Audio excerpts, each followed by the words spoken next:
जंगल में ठंड दिन ब दिन बढ़ती ही जा रही थी, क्योंकि जंगल में पूरे 1 महीने से सूरज ही नहीं आया था। ठंड की वजह से सभी पक्षी बहुत परेशान थे। मिठू भैया, पहले भी कई बार ठंड का मौसम आया है, मगर इतनी ठंड पिछली बार तो ना थी। कभी धूप तो कभी कोहरा, मगर अब तो कई दिनों से कोहरा जान ही नहीं छोड़ रहा। कबूतर वहाँ आ जाता है। मैं जानता हूँ इस बार ठंड क्यों ज्यादा है, क्योंकि सूरज चाचा हमसे नाराज है। सूरज चाचा नाराज है, मगर वो क्यों? शायद आप सब भूल गए, जब गर्मी के मौसम में कालू कौवे ने सूरज चाचा को बुरा भला कहा था। लो जी, आ गया सुबह सवेरे ही। इसे और कोई काम है ही नहीं, ना खुद सोता है ना दूसरों को सोने देता है। सूरज चाचा जी, जाओ यहाँ से, चले जाओ, मुझे सोने दो। रात गई और दिन आया, मैं तुम्हारे लिए रोशनी लेकर आया हूँ, ताकि तुम सब पक्षी अपने अपने काम कर सको। तुम सबके लिए अनाज पक जाए। मेरी रोशनी से ही फूल खिलते हैं। काम काम काम, जाओ चाचा जी, तुम अपना काम करो, हमें ऐसे तंग ना करो। उस दिन के बाद सूरज चाचा एक बार भी हमारे जंगल में नहीं आया। इसका मतलब सूरज चाचा हमसे नाराज है। जो भी हो, हमें सूरज चाचा को मनाना होगा। अगर ऐसे ही कुछ दिन और धूप ना निकली तो ठंड के कारण हमारी हड्डियां भी जम जाएंगी। कौन हो तुम, कौन हो? मेरे घर में क्या कर रहे हो? मैं कालू हूँ। गोरी, मैं तुम्हारा पति हूँ। और कौन हूँ? मगर गोरी कौवे झाड़ू उठाकर कालू कौवे को मारने लगती है। बुढ़े कौवे, तुम हो कौन? मेरे घर में मेरी इजाजत के बिना तुम क्यों आए हो? भागकर कालू कौवा बहुत मुश्किल से अपनी जान बचाता है। वो गोरी मुझे मार देगी। कुछ दिनों से वो बहुत अजीब अजीब बातें कर रही है, मुझे बचा लो। गोरी को क्या हुआ है कालू भैया? यही तो मुझे समझ नहीं आ रही कि उसे हुआ क्या है। वो मुझे पहचानती ही नहीं है। ये तो बुलबुल ही बता सकती है गोरी को क्या हुआ है। मगर कालू भैया, आपकी वजह से हम सब ठंड से मर रहे हैं। क्या हुआ? मैंने क्या किया है? सूरज चाचा आपसे नाराज हैं। वो इस जंगल में धूप और रोशनी करने नहीं आ रहे, इसलिए तो ठंड इतनी बढ़ गई है। चिड़िया, मैं सोया हुआ था। जब सूरज चाचा ने मुझे जगाया तो मैं गुस्से में आ गया। उड़ती हुई बुलबुल भी फूलों के रस की बोतल लिए वहाँ आ जाती है। मैं तो आज फूलों का रस बहुत मुश्किल से निकाल कर लाई हूँ। ठंड के कारण हाथ ही काम नहीं कर रहे। अच्छा ही हुआ बुलबुल जो आप यहाँ आ गई। आप कालू कौवे के साथ जाएं। इसकी पत्नी गोरी कुछ दिनों से बहुत अजीब अजीब हरकतें कर रही है। मैं अभी जाकर उसे देखती हूँ। फिर कालू कौवा बुलबुल को साथ लेकर अपने घर की तरफ उड़ता है। इसका दिमाग काम छोड़ गया है। कई दिन मुसलसल ठंड में रहने से इसके दिमाग का एक हिस्सा बंद हो गया है। मगर अब ये कैसे ठीक होगी? बुलबुल, अगर ये जाग गई तो अभी मुझे मारना शुरू कर देगी। इसे धूप की जरूरत है। धूप जब इसके सर पर पड़ेगी तो फिर ही आपकी पत्नी ठीक होगी। ये सब मेरी वजह से हुआ है। ना मैं सूरज चाचा को उस दिन बुरा भला कहता, ना आज सब मुसीबत में पड़ते। फिर कालू कौवा अपने दोस्तों के पास जाता है। सब पक्षी वहाँ इकट्ठे होते हैं। कालू, किसी तरह तुम्हें सूरज चाचा से माफी मांगनी होगी, फिर ही सूरज चाचा हमारे जंगल में धूप देगा। मैं कान पकड़कर सूरज चाचा से माफी मांग लूंगा, मगर ये तो मालूम हो कि सूरज चाचा मुझे मिलेगा कहाँ। ये बात तो बूढ़ी फाख्ता ही हमें बता सकती है। तो फिर कौन जाएगा बूढ़ी फाख्ता के पास? मैं और कालू कौवा हम जाते हैं बूढ़ी फाख्ता के पास। फिर चिड़िया और कौवा बूढ़ी फाख्ता की तरफ उड़ते हैं। बूढ़ी फाख्ता का घर दूसरे जंगल में था। चाचा जी, यहाँ पर बूढ़ी फाख्ता कहाँ रहती है? चिड़िया, वो सामने रहती है बूढ़ी फाख्ता। समय जाया किए बिना चिड़िया और कौवा वहाँ से उड़ते हैं। अगर आपको सूरज चाचा के पास जाना है तो आपको सागर के पार जाना होगा। सूरज चाचा रात को आराम करने के लिए सागर के उस पार आता है। बूढ़ी फाख्ता जी, क्या सूरज चाचा मुझे माफ कर देगा? जुर्म कितना भी बड़ा हो, अगर सच्चे दिल से तौबा की जाए और सच्चे दिल से माफी मांगी जाए तो ऊपर वाला भी माफ कर देता है। कौवे भैया चलें, हमें अंधेरा होने से पहले पहले सागर के उस पार जाना होगा। चिड़िया और कौवा फिर से उड़ते हैं। सामने खुला सागर था, जहाँ तक नजर जाती नीला ही नीला सागर था। वो उड़ते हैं, कभी कौवा आगे तो कभी चिड़िया आगे। वो उड़ते उड़ते बहुत थक जाते हैं। फिर कौवे का ध्यान सागर में एक टापू पर जाता है। चिड़िया, हमें थोड़ी देर के लिए वहाँ रुकना होगा, मेरे पंख बहुत थक गए हैं। हाँ कौवे भैया, हो सकता है हमें वहाँ से कुछ पानी और खाने को भी कुछ मिल जाए। वो दोनों दोस्त टापू पर जाते हैं। वहाँ बैठी हुई मैना उनका स्वागत करती है। आप कहाँ जा रहे हैं? यहाँ से आगे तो कोई और टापू नहीं है, इससे आगे तो सागर का दूसरा किनारा है। मैना बहन, हमें सूरज चाचा के पास जाना है। मैना जी, हमें भूख लग गई है, क्या यहाँ से कुछ खाने को मिलेगा? खाने को भी मिलेगा और पीने को भी, आप मेरे साथ आए। फिर मैना उन्हें थोड़ी ही दूर एक फूलों के घर में ले जाती है। ये घर तो बहुत सुंदर है।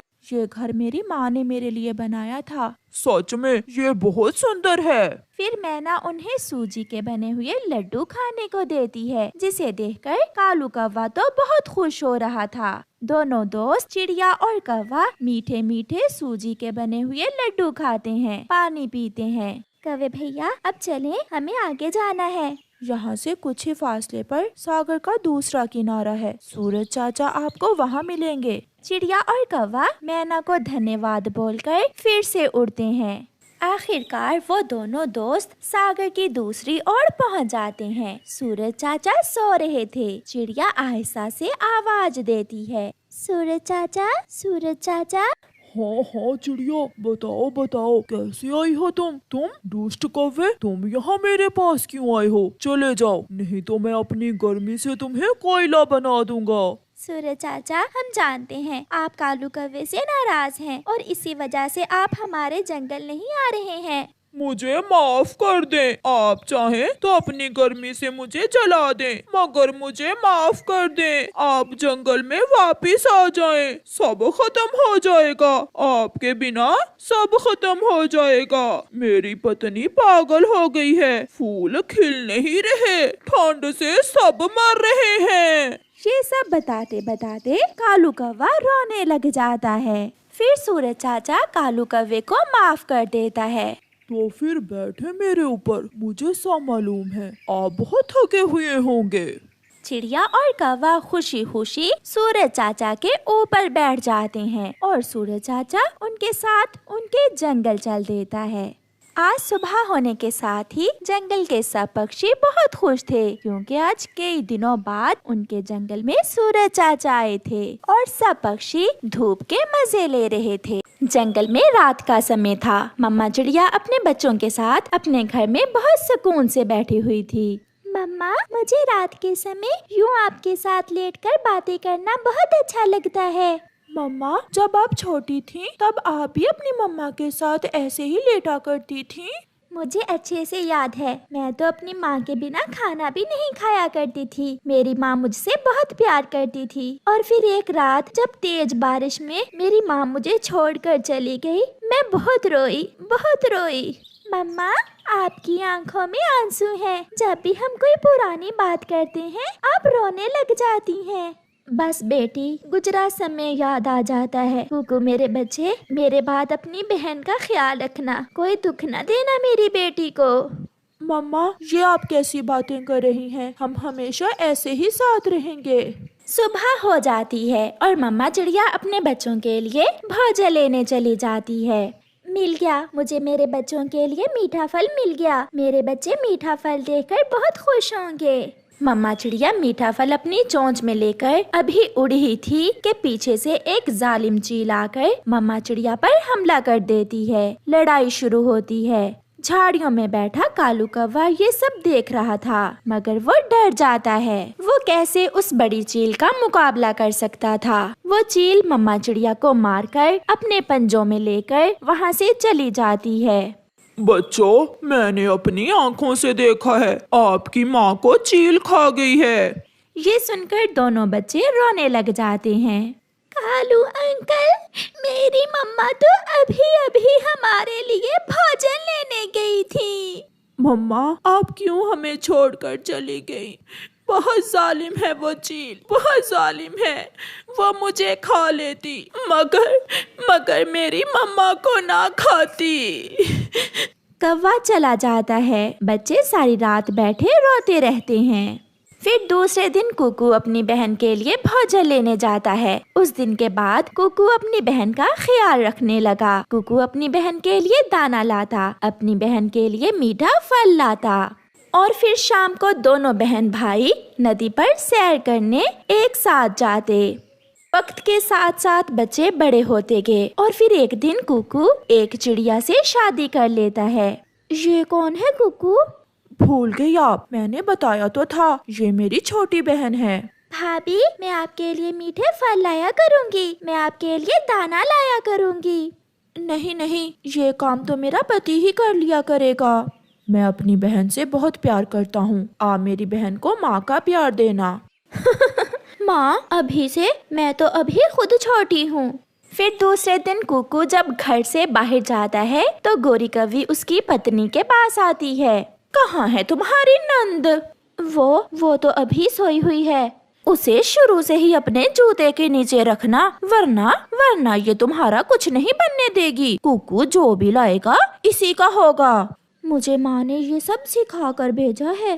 फिर तो तुम्हारी माँ भी मेरी तरह ही होगी। गोरी कौवी चली जाती है। अब उठ जाओ महारानी, 12 बजने को हैं। भाभी, खाना कहाँ है? कौन सा खाना? जल्दी से घर की सारी सफाई कर लो और फिर बर्तन धोकर खाना बना लेना। मैं थोड़ी देर गोरी कौवी के घर टीवी देखने जा रही हूँ। मगर भाभी, मुझे तो अभी ये सारे काम नहीं आते। माँ के बाद ये सब भाई ही करते थे। अगर करोगी तो सीख जाओगी। कुकू की पत्नी गोरी के घर टीवी देखने चली जाती है और गुड़िया काम शुरू करती है। वो घर की सफाई करती है, वो सब्जी बनाती है, बर्तन धोती है और फिर शाम को खाना बनाती है। अब चली जाओ, कुकू आने ही वाला होगा। उसके आने से पहले पहले जाकर काम संभाल लो। हाँ, जाकर देखती हूँ क्या कुछ किया है कुकू की लाडली बहन ने। ये गिलास कैसे टूटा? भाभी, मैं बर्तन धो रही थी, ये टूट गया। इस बात पर गुड़िया की भाभी उसे मारना शुरू कर देती है। कान खोल कर सुन लो, अब तुम बच्ची नहीं रही हो, तुम बड़ी हो गई हो। सारे काम अच्छे से सीख लो और अगर अपने भाई को कुछ बताया तो जान से मार दूंगी मैं तुम्हें।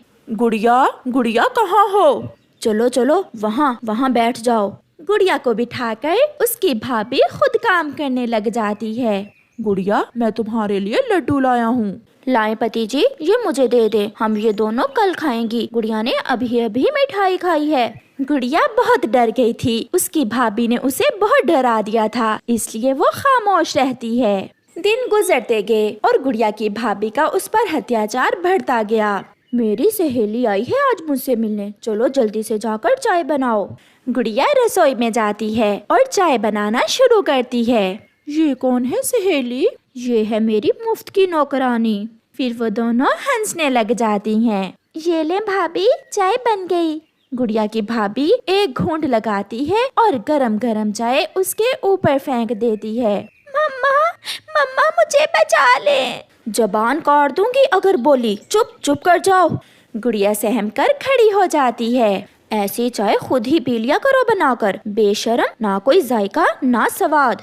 मैंने सोचा है अब हम गुड़िया की शादी कर दें। नहीं पति जी, इतनी भी क्या जल्दी है, अभी तो गुड़िया छोटी है, जब बड़ी होगी तो देख लेंगे। अगर इसकी शादी हो गई तो मुझे मुफ्त में नौकरानी कहाँ से मिलेगी? मुझे पूरा विश्वास है आप गुड़िया का अच्छा ही सोचोगी। फिर दूसरे दिन हरियाली तोती गुड़िया के घर आती है। वो अभी दरवाजे के पास ही थी। तुम सारी जिंदगी मेरी नौकरानी बनकर ही रहोगी। अगर तुम्हारे भाई ने तुमसे शादी की बात की तो ना कर देना।